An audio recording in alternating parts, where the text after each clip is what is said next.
Yung kotse po, nung pinakita na po siya, yun, na-surprise po ako kasi ang ganda niya. Tapos, ayun nga po, parang ano talaga, mapipil ko na po siya. And nakaka-excite, parang gusto ko nang matry siya, mapaandar. Bali, ako po si Alvin Gutierrez. I'm 29 years old. 5 kami magkakapatid and second to the eldest po ako. Bali, ang kasama ko po ngayon dito sa side ko kasi sa father ko, dito muna kami nakatira.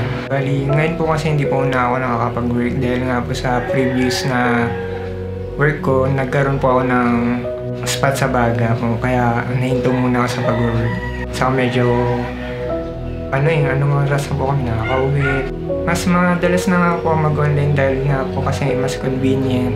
Kada may sale po na mimili kami, ang pinakauna kong binibili yung mga gamit sa bahay, yung mga sabong panlaba, saka yung sa mga pambanyo. Then nag-try lang ako dun sa isang yung bagong wrapper ngayon sa Paymaya. Dahil nga po, matagal na akong bibili sa Lazada, inabangan ko talaga yung promo na yun. Bali, na-excite ako, nag-try ako ulit sumali.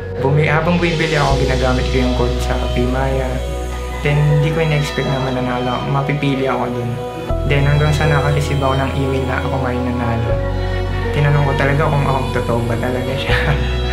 Ang daming kapangalan, Alvin Gutierrez. Kaya iniisip ko kung ako ba talaga yun.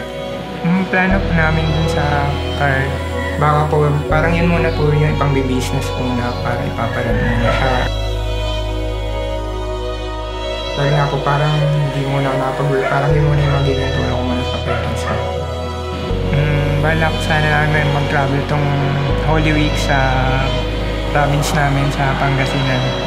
Parang matry namin din sa magamit yung bagong tayo.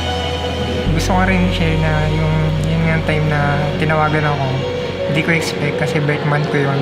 Parang yun na yung pinaka-regalo sa akin sa Lazada.